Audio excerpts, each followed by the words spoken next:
Fala pessoal, tudo bom?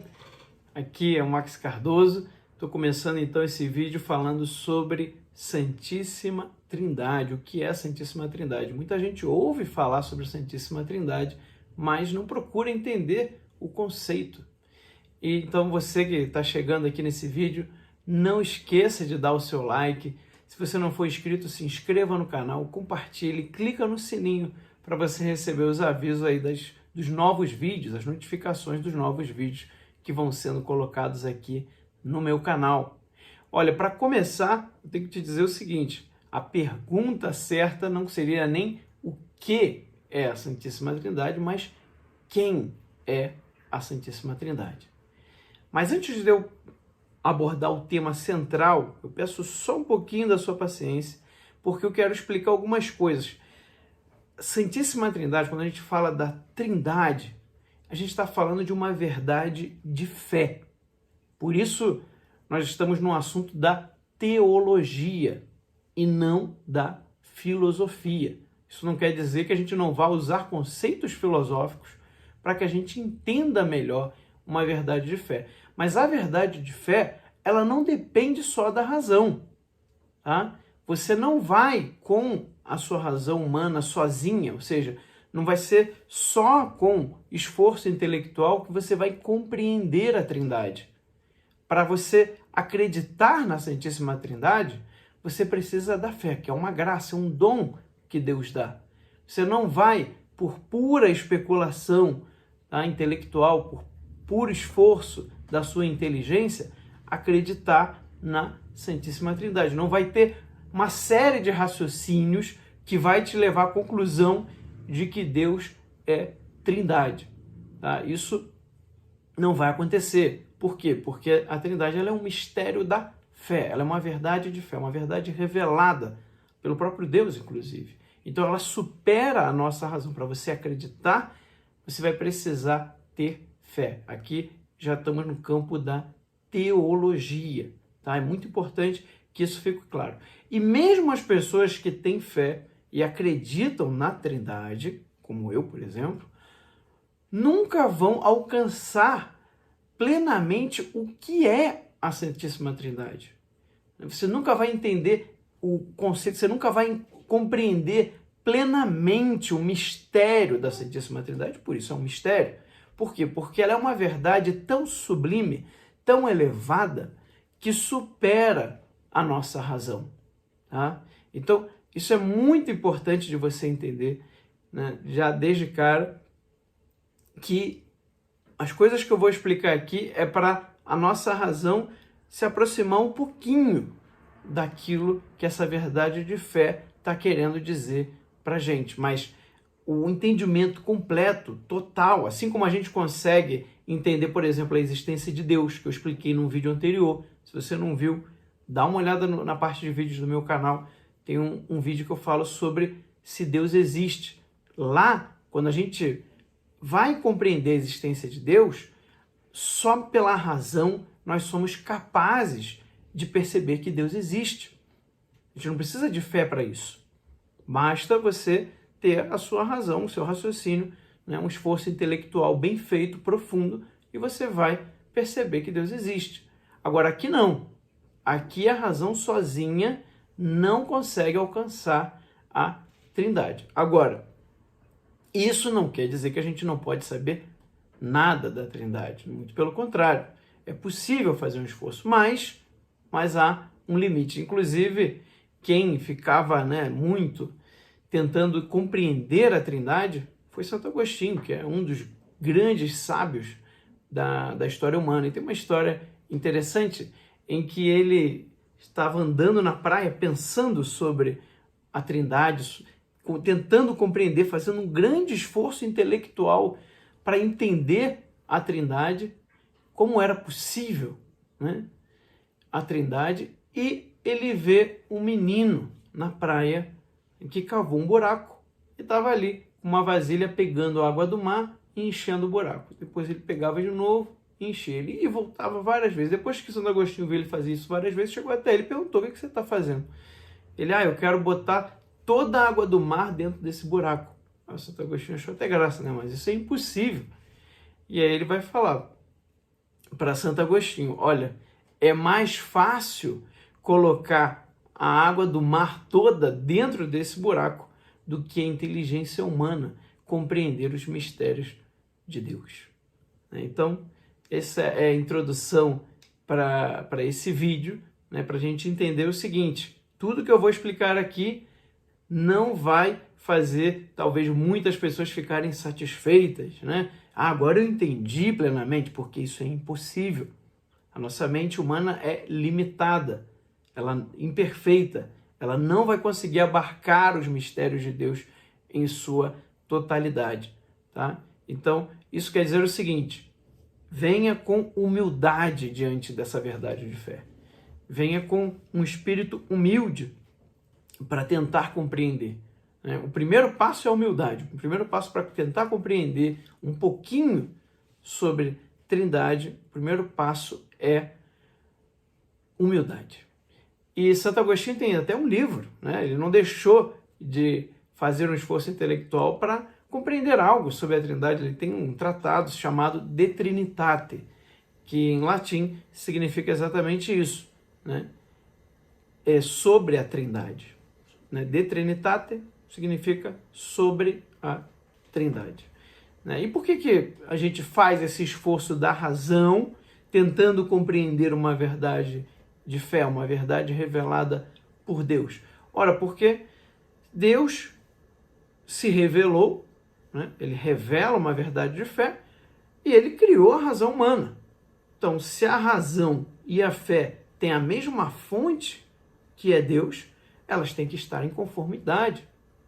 A fé não poderia, por exemplo, contrariar a razão, não podia ser contraposta à razão, senão, inclusive, teria um grande risco de virar fanatismo. Então, já que a razão humana foi criada por Deus e as verdades de fé foram reveladas pelo mesmo Deus, que obviamente só existe um, né, elas têm que estar em conformidade, senão Deus seria contraditório, o que é um absurdo, né? Deus é perfeito e sábio. Então, da onde vem? Vamos começar agora a entrar no tema, tá? Que eu queria tratar com vocês. Da onde vem esse conceito de Trindade, de Deus Pai, Filho e Espírito Santo? Então, esse conceito vem da Bíblia, vem da palavra de Deus. Ou seja, a Bíblia é uma palavra revelada por Deus. Então, é o próprio Deus quem nos revela que Deus é Trindade. Que era algo que, se você olhar todo o Antigo Testamento, você pode ver algumas sugestões, mas que era impensável para os judeus. Então, o próprio Jesus, né, por ser filho de Deus e por ser Deus também, né, ser homem e Deus também, ele nos revela que Deus é Trindade.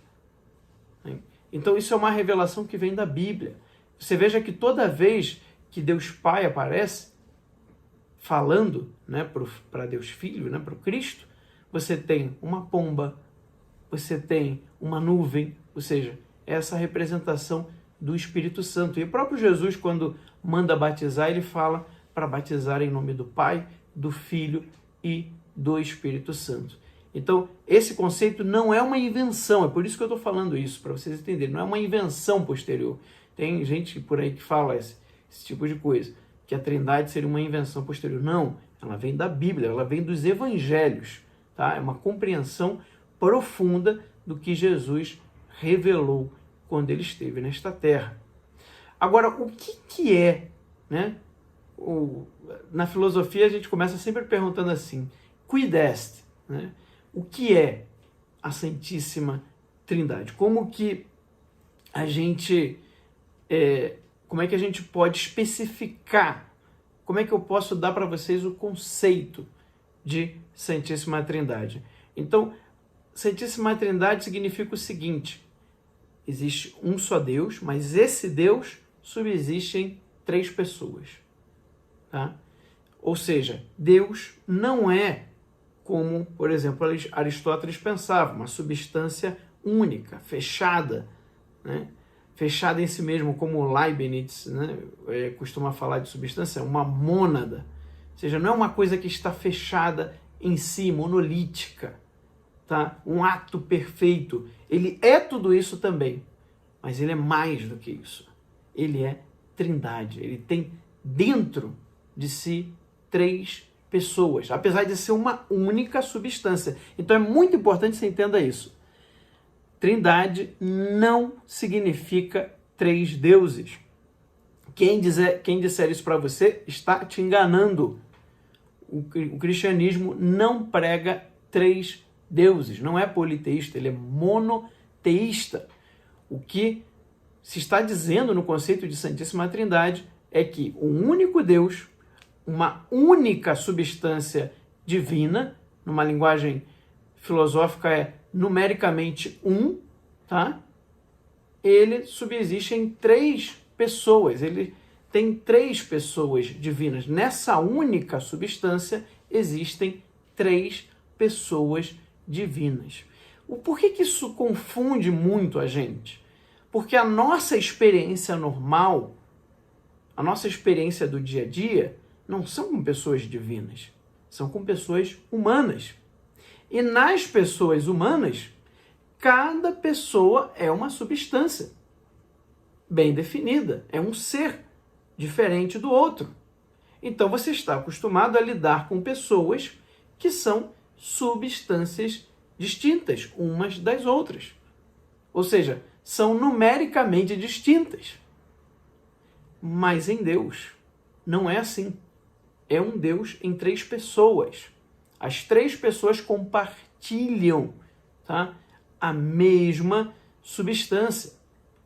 Então, o que difere, por exemplo, uma pessoa divina da outra? Já que as 3, né, fazem parte dessa substância divina, são perfeitíssimas.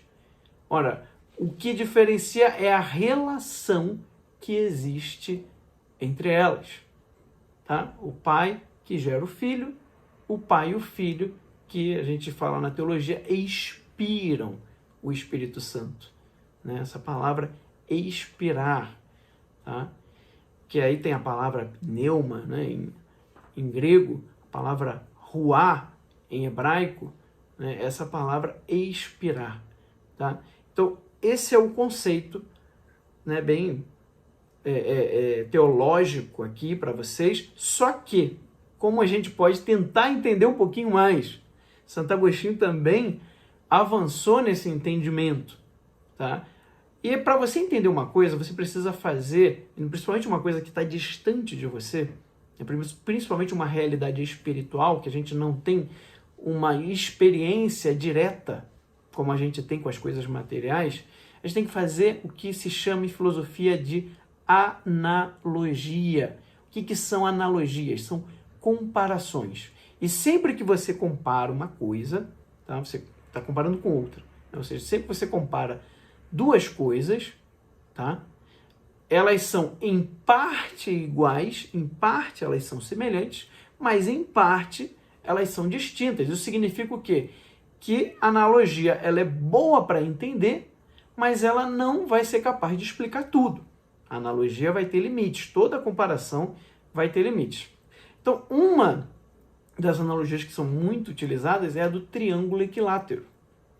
Tá? Para você começar a entender um pouquinho mais, para a gente tentar compreender um pouquinho mais o que seria um Deus em 3 pessoas.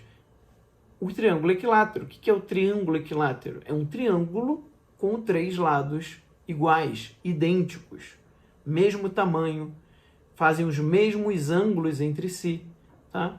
Idêntico. Como que você difere um lado do triângulo do outro? Ora, somente pela relação que existe entre eles. Você só consegue diferenciar porque esse lado está oposto ao ângulo que esses 2 outros formam, tá? E assim você fala, mesma coisa é esse, mesma coisa é esse. Então você só consegue diferenciar os 3 lados que são idênticos do triângulo através da relação que existe entre eles. Então são 3 lados idênticos, né? 3 lados mais um único triângulo, tá? Tanto que nas igrejas antigas você tinha um dos símbolos antigos da Trindade era um triângulo equilátero com um olho no meio, que significava o olho? Qual era o simbolismo do olho? O olho significa conhecimento, visão. Ver é conhecer algo. E isso representava a onisciência divina, que Deus conhece tudo, Deus sabe de tudo, Deus vê tudo. Era isso que significava. Infelizmente, depois, muitas seitas ocultistas pegaram esse símbolo do triângulo com olho, né? Então, hoje, o que você vê é muito utilizado por seitas ocultistas, mas esse símbolo do triângulo com olho já foi cristão. Se você for em igrejas antigas, você vai ver normalmente no teto assim da igreja, né? Você vê em algumas delas esses símbolos. Uma outra analogia para a gente tentar compreender um pouquinho mais a Trindade é o Sol. Uma analogia muito usada é a analogia do Sol. Então, o Sol, né, em si mesmo, ele é a fonte, tá? É Deus Pai. A luz que vem do Sol, que ilumina as trevas, que ilumina a nossa inteligência, essa luz que nos permite ver, inclusive, ou seja, nos permite conhecer, essa luz é Deus Filho. E o calor, tá, que a luz do Sol gera em nós, né, te deixar aquecido, né, é o Espírito Santo, que acende a chama da caridade, do amor em nós, que nos aquece. Mas você veja que tudo é o Sol. Tudo é o Sol. Não são três sóis, né? Um único Sol, mas tem três realidades diferentes ali. Lembra que isso tudo é analogia, ou seja, elas servem para entender, mas obviamente elas têm muitas diferenças, né? Uma outra analogia, por exemplo, muito comum para se explicar isso é o espelho. O homem que está diante de um espelho e ele vê a sua imagem. O homem é Deus Pai, a imagem gerada é Deus Filho, e o amor, né, entre ele e a imagem dele seria o Espírito Santo. Agora, levando essa analogia do espelho, mas ela mais forte, que é a melhor, que eu acho que é a melhor para a gente chegar mais perto desse mistério, né? Obviamente não vamos esgotá-lo, isso é impossível para a mente humana, é a analogia dos atos interiores do homem. Por que essa analogia ela é melhor? Por que ela é boa? Porque ela se baseia no fato de uma outra verdade de fé, de que o homem é imagem e semelhança de Deus. Então, ao conhecer o homem, a gente também conhece um pouquinho daquilo que Deus é. Santo Agostinho utiliza dessa analogia no seu De Trinitate. Santo Agostinho era um profundo conhecedor do interior do homem. O estudo da filosofia o levou a isso. Então ele pensa, né, na Trindade e tenta explicá-la, né, fazer uma analogia, uma comparação pelos atos interiores. Então o que o homem tem no seu interior? O homem e também os seres espirituais. Todos eles possuem o quê? Inteligência e vontade. Eu conheço e quero. Tá? Então, inteligência, conhecer, vontade, querer. Todos nós, quando nós conhecemos algo, nós criamos uma imagem daquele objeto conhecido. Nós temos contato com aquilo e nós criamos uma imagem daquilo na nossa inteligência, na nossa mente. Uma das coisas que nós conhecemos, por exemplo, é a nós mesmos. Todos nós temos uma imagem de nós na nossa inteligência. Só que nós somos imperfeitos, nossa inteligência é muito limitada e imperfeita. Logo, essa imagem que nós temos de nós mesmos, ela é muito imperfeita. Por isso, inclusive, que muitas das vezes você age de alguma forma e você mesmo se surpreende. Você pensa, caramba, como é que eu fui capaz de fazer tal coisa? Como é que eu fui capaz de fazer isso, fazer aquilo? Né? Nunca imaginei. Você se surpreende com você. Isso significa que a imagem que você tinha de você mesmo não era muito boa. E por isso você fez algo que nem você esperava ser capaz, né, de fazer. Agora vamos pensar em relação a Deus. Ora, Deus se conhece, ele também se contempla, né? Só que Deus é perfeitíssimo. Todas as perfeições estão em Deus. Então, esse conhecimento que Deus tem de si mesmo, ele é perfeito. Essa imagem que Deus possui de si mesmo, ela é perfeitíssima. Ora, se Deus existe, a imagem que ele faz dele mesmo, se ela não existir, ela já teria alguma imperfeição, que era o fato de não existir. Então essa imagem que Deus tem de si mesmo, ela é tão perfeita que ela existe.